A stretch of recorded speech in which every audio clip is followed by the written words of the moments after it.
जा रहा है, क्योंकि बिहार के युवा ने और बिहार की महिला ने इस बार मन बना लिया है। और कांग्रेस किसी भी चुनाव से पहले कुछ वादे करती है और उन वादों को पूरा करती है।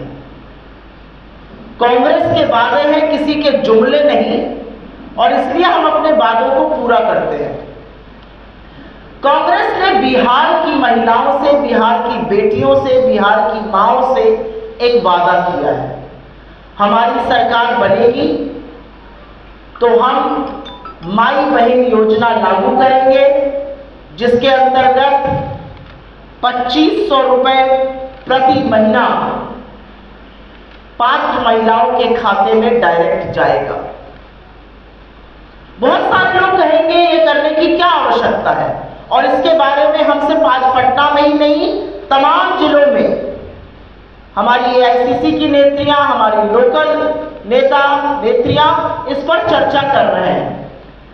बहुत सारे लोग कहेंगे इसकी क्या जरूरत है, 2500 रुपए क्यों देने हैं पात्र महिलाओं को, क्या इससे महिलाएं सुरक्षित हो जाएंगी? जी हां, जितना महिलाएं सशक्त होंगी, जितनी महिलाएं आर्थिक रूप से स्वतंत्र होंगी, उतनी ज्यादा महिलाएं सुरक्षित और सशक्त होंगी। और ये हमारा कहना नहीं है, ये सोशियोलॉजिकल पैरामीटर है, ये सामाजिक बेसिक ज्ञान है। औरत के हाथ में पैसा आता है तो औरत सिनेमा नहीं देखती, औरत जुआ नहीं खेलती। औरत के हाथ में पैसा आता है तो औरत अपने परिवार के संरक्षण के लिए, परिवार के बेहतर स्वास्थ्य के लिए, बेहतर शिक्षा पर खर्चा करती है। औरत के हाथ में अगर जरा सा भी अतिरिक्त पैसा आता है तो उसको लगता है अपने बच्चे को ज्यादा बेहतर कैसे पढ़ाओ, रोटी तरकारी के साथ दाल कैसे खिलाओ। ये औरत के जननी होने का स्वरूप है। औरत के हाथ में पैसा आएगा, उससे परिवार की बढ़ोतरी भी होगी, बेहतरी भी होगी। और ये हमारा मानना है, ये हमने अपने तमामों राज्यों में करके दिखाया है और अभी उस पर चर्चा करती हूँ। तो हमने वादा कर दिया है, सरकार बनेगी, 2500 रुपए पात्र महिलाओं के खाते में हमारी सरकार डालेगी, जिससे बिहार की महिलाएं आर्थिक रूप से सशक्त और सुरक्षित दोनों होंगी। अब आप पूछिएगा कि ऐसे तो बहुत वादे करते हैं लोग, लेकिन हमारे वादों में, हमारी गारंटी में और दूसरों के खोखले दावों में अंतर है। मैं आपको बताती हूं कांग्रेस का ब्यौरा महिला सशक्तिकरण के लिए। दिल्ली में हमारी सरकार थी, हमारी बेहद लोकप्रिय मुख्यमंत्री स्वर्गीय शीला दीक्षित जी। 2008 में उन्होंने लाडली योजना शुरू करी थी, जिसके तहत बच्ची की पैदाइश पर उसे 36,000 रुपए मिल जाते थे। और जब वो कक्षा 1 से 12 की पढ़ाई करती थी तो 25,000 रुपए उसे मिलते थे। जब वो 12वीं में पहुंच जाती थी तो 1 लाख रुपए उसके खाते में आ जाते थे। इससे उस बच्ची की शिक्षा, परिवारों को भी लगता था पढ़ाओ तो पैसा मिलेगा, और इसलिए दिल्ली का शिक्षा का स्तर बाकी जगहों से कहीं ऊंचा हुआ बच्चियों की शिक्षा के मामले में। हमारी कर्नाटका की सरकार बनी, हमने वादा किया था कि हम गृह लक्ष्मी योजना लाएंगे और गृह ज्योति योजना लाएंगे। कर्नाटका की हमारी सरकार 2000 रुपए सीधा बैंक खातों में पात्र महिलाओं के डाल रही है, जिससे करीब 1.5 करोड़ महिलाओं को और उससे ज्यादा परिवारों को फायदा मिल रहा है। बिजली योजना है, उससे भी महिलाओं को फायदा होता है, क्योंकि जितना महिलाएं बचा पाती है पैसा, उतना परिवार के समृद्धि में लगाती है। हमारी हिमाचल की सरकार 1500 रुपए की प्यारी बहना सुख सम्मान योजना के तहत पात्र महिलाओं को देती है। हमारी तेलंगाना की सरकार महिलाओं के लिए फ्री बस सेवा, 500 का सिलेंडर और 200 यूनिट बिजली मुफ्त करती है, जिससे महिलाओं के हाथ में, महिलाओं के घरेलू बजट में कुछ पैसा बच सके। झारखंड की हमारी सरकार, हमारे घटक दल की सरकार 2500 की आर्थिक सहायता हमने सरकार बनते ही देना शुरू किया। पहले मात्र 1000 रुपए दिया जाता था। हमने चुनाव में वादा किया था हमारी सरकार बनेगी, हम 2500 रुपए देंगे। और ये कोई महिलाओं को देकर हम बहुत बड़के मनई या बहुत बड़े आदमी नहीं बन रहे, ये उनका हक है, ये उन तक पहुंचना चाहिए। ये पात्र महिलाएं जीतों मेहनत करती हैं, घरों को चलाती हैं, समाज में एक बड़ी महत्वपूर्ण भूमिका निभाती हैं। हो सकता है वो रोज सवेरे 9 से 5 दफ्तर ना जाती हो, लेकिन वो जितनी मेहनत खेत खलिहानों मजदूरी में परिवार को पालने में नागरिक बनाने में जुटी रहती है, उसके लिए बहुत छोटी सी चीज है, लेकिन ये करनी जरूरी है, क्योंकि महिला को सशक्त करने का डायरेक्ट सबसे अच्छा तरीका आर्थिक सशक्तिकरण है। बिहार में ये क्यों जरूरी है?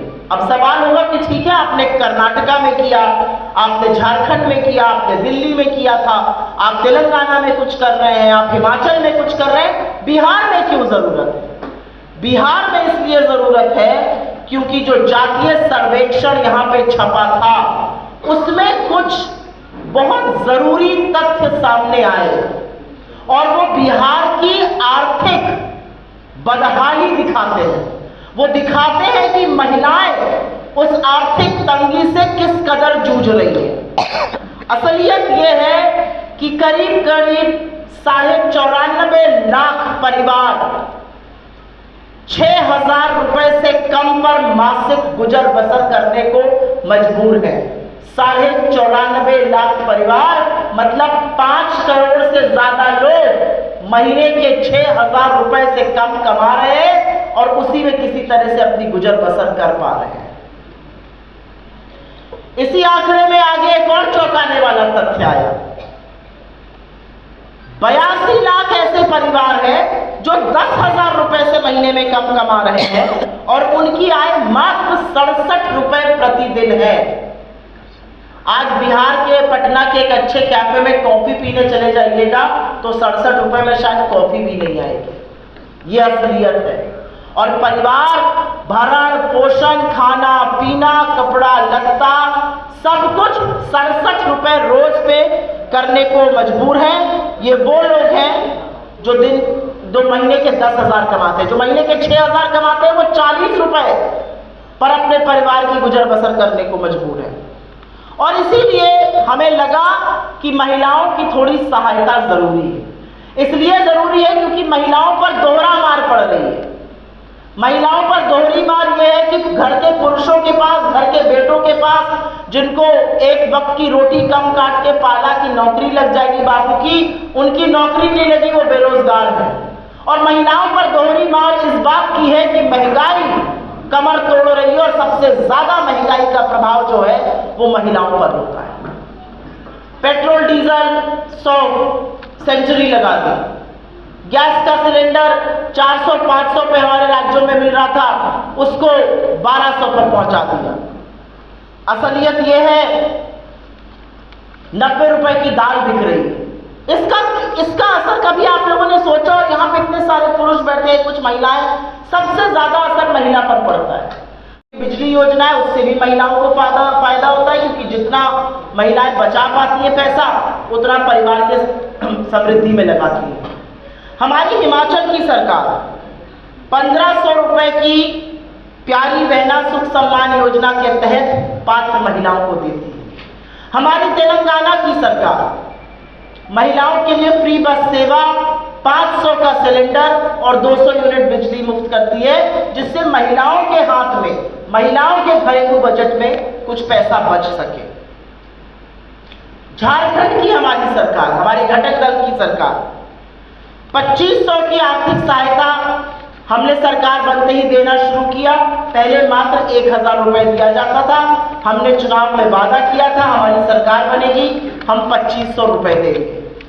और ये कोई महिलाओं को देकर हम बहुत बड़के मनई या बहुत बड़े आदमी नहीं बन रहे, ये उनका हक है, ये उन तक पहुंचना चाहिए। ये पात्र महिलाएं जीतों मेहनत करती हैं, घरों को चलाती हैं, समाज में एक बड़ी महत्वपूर्ण भूमिका निभाती हैं। हो सकता है वो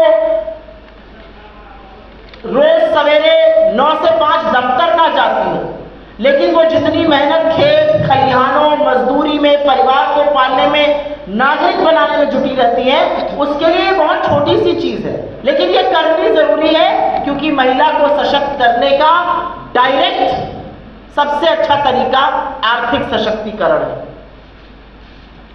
बिहार में ये क्यों जरूरी है? अब सवाल होगा कि ठीक है, आपने कर्नाटका में किया, आपने झारखंड में किया, आपने दिल्ली में किया था, आप तेलंगाना में कुछ कर रहे हैं, आप हिमाचल में कुछ कर रहे हैं, बिहार में क्यों जरूरत है?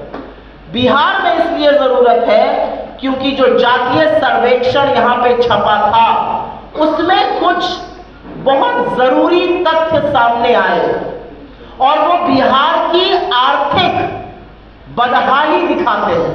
वो दिखाते हैं कि महिलाएं उस आर्थिक तंगी से किस कदर जूझ रही है। असलियत ये है कि करीब करीब 94.5 लाख परिवार 6,000 रुपए से कम पर मासिक गुजर बसर करने को मजबूर है। 94.5 लाख परिवार मतलब 5 करोड़ से ज्यादा लोग महीने के 6,000 रुपए से कम कमा रहे हैं और उसी में किसी तरह से अपनी गुजर बसर कर पा रहे हैं। इसी आंकड़े में आगे एक और चौंकाने वाला तथ्य आया। 82 लाख ऐसे परिवार हैं जो 10,000 रुपए से महीने में कम कमा रहे हैं और उनकी आय मात्र 67 रुपए प्रतिदिन है। आज बिहार के पटना के एक अच्छे कैफे में कॉफी पीने चले जाइएगा तो 67 रुपए में शायद कॉफी भी नहीं आएगी। ये असलियत है। और परिवार भरण पोषण खाना पीना कपड़ा लत्ता सब कुछ 67 रुपए रोज पे करने को मजबूर हैं। ये वो लोग हैं जो दो महीने के 10,000 कमाते हैं, जो महीने के 6,000 कमाते हैं वो 40 रुपए पर अपने परिवार की गुजर बसर करने को मजबूर है। और इसीलिए हमें लगा कि महिलाओं की थोड़ी सहायता जरूरी है। इसलिए जरूरी है क्योंकि महिलाओं पर दोहरा मार पड़ रही है।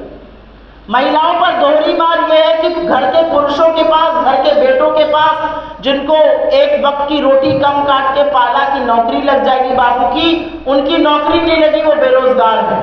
और महिलाओं पर दोहरी मार इस बात की है कि महंगाई कमर तोड़ रही है और सबसे ज्यादा महंगाई का प्रभाव जो है वो महिलाओं पर होता है। पेट्रोल डीजल 100 सेंचुरी लगा दी, गैस का सिलेंडर 400-500 पे हमारे राज्यों में मिल रहा था, उसको 1200 पर पहुंचा दिया। असलियत यह है 90 रुपए की दाल बिक रही है। इसका असर कभी आप लोगों ने सोचा? और यहाँ पे इतने सारे पुरुष बैठे हैं, कुछ महिलाएं, सबसे ज्यादा असर महिला पर पड़ता है। इतना डरते हैं मोदी जी आप लोगों? अब मुझे नहीं पता मोदी जी डरते हैं कि नहीं हम लोगों से, लेकिन मोदी जी की कुछ मामलों पर चुप्पी इस देश के लिए थोड़ी घातक है। देखिए, इस देश ने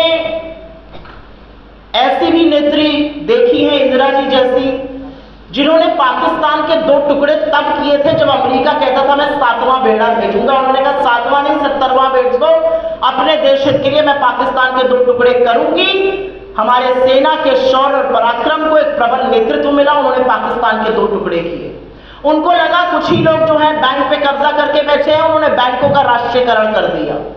आज कोई कर सकता है ये?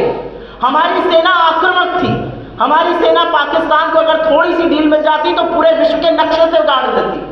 हमने सीज फायर किया और सीज फायर का अनाउंसमेंट अमेरिका से आ रहा है और पिछले 11 दिन में 9 बार अमेरिकी राष्ट्रपति ये कह चुका है सीज फायर का श्रेय मेरा है, मैंने ट्रेड की धमकी दी, मैं कश्मीर में मध्यस्थता करूंगा। किसी न्यूट्रल जगह पर पाकिस्तान और हिंदुस्तान के प्रधानमंत्री मिलेंगे।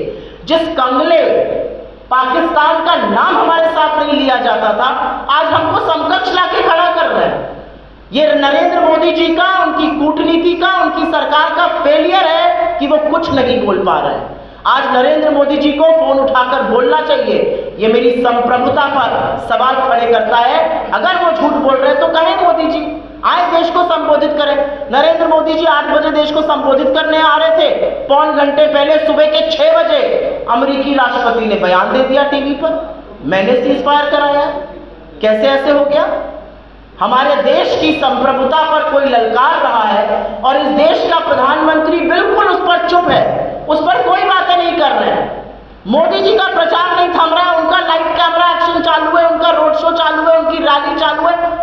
थम रहा है।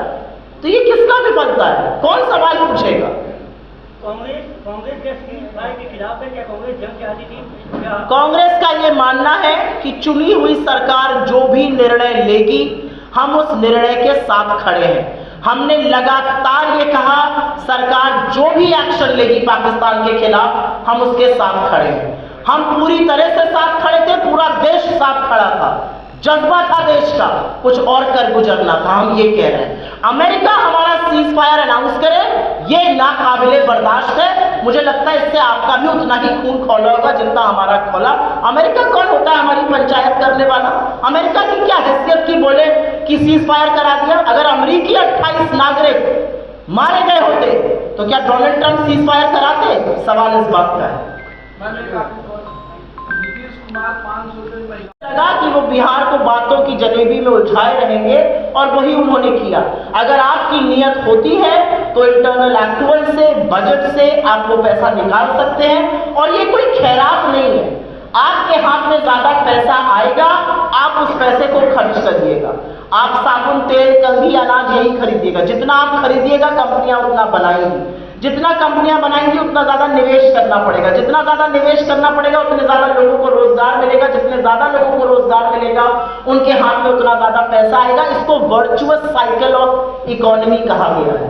नीतीश कुमार जी की नियत नहीं थी इसलिए वो नहीं कर पाए। 20 साल में मुझे सिर्फ एक बात बता दीजिए और मैं चली जाऊंगी यहां से।